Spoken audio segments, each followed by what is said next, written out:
কুকুরটা বাঁচার জন্য ছটফট করছে মাজারের পুকুরে। পাশে দারোয়ান টাইপের লোকটা দাঁড়িয়ে এই দৃশ্য দেখছে। কিছুতেই কুকুরটা উপরে উঠে আসতে পারছে না। কুমিরটা খুব ধীর গতিতে কুকুরটার দিকে এগিয়ে আসছে। তার কোনো তাড়া নেই, শিকার পালাতে পারবে না, সে জানে, কারণ সে এই ঘটনার সাথে অভ্যস্ত। একবার নয়, দুবার নয়, 1000 বার।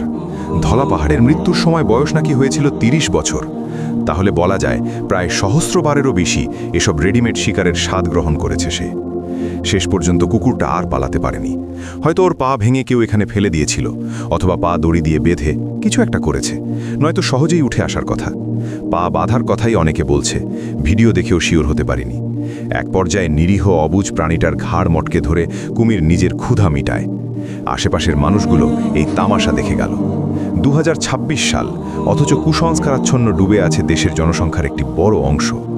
কারো বিয়ে থেমে আছে, কারো ঘরে নেই সন্তান, কারো ঘরে দারিদ্রতা নাচে, কারো দাম্পত্যের অবসান, কারো ছেলে বই ছেড়ে দেয়, মন বসে না পড়ায়, কারো শরীর রোগে ভাঙে, দিন কাটে শুধু কষ্ট ছায়ায়।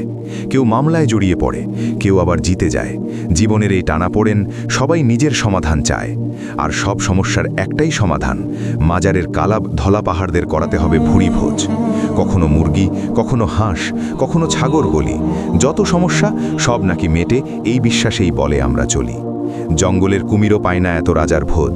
এখানে শুধু মানতকারীর অন্ধ বিশ্বাসেই মিলে সমাধানের খোঁজ। ফেসবুকে কিছু পেজই আছে যাদের কাজ হচ্ছে প্রতিদিন বাগেরহাট খান জাহান আলী মাজারের কুমিরের মানতের জীবন্ত পশু প্রাণীর ভক্ষণের দৃশ্য ভিডিও করে। আজকেও তেমনই একটি ভিডিও সোশ্যাল মিডিয়াতে ভাইরাল হয়েছে। অত্যন্ত হৃদয় বিদারক দৃশ্য। কিছুদিন আগে দেখলাম একজন মা তার ছোট্ট ছেলেকে নিয়ে এসেছেন, হাফেজ বানানোর মানত করেছেন। মানতের পশু কুমিরকে খাওয়াতে এসেছেন, যেন ছেলেকে হাফেজ বানাতে পারেন। বেটি, তুই তো সন্তানকে হাফেজ বানাবি, কুরআনের পাখি বানাবি, ভালো কথা। সন্তানের মেধা বৃদ্ধির জন্য আল্লাহ তাআলার কাছে চা। তুই মাজারের মৃত লাশের কাছে কেন চাইবি? তুই কেন কুমিরের কাছে চাইবি? তোদেরকে কি কেউ শিরকের ভয়াবহতা সম্পর্কে কখনো বলেনি? মাজার পূজারীদেরকে নিয়ে লিখতে গেলে অনেকেই ক্ষেপে যায়। ক্ষমার অযোগ্য গুনাহ। শিরক সম্পর্কে মানুষকে জানাতে, বুঝাতেও দিতে চায় না। তারা যা খুশি করুক, তাতে অন্যদের কি?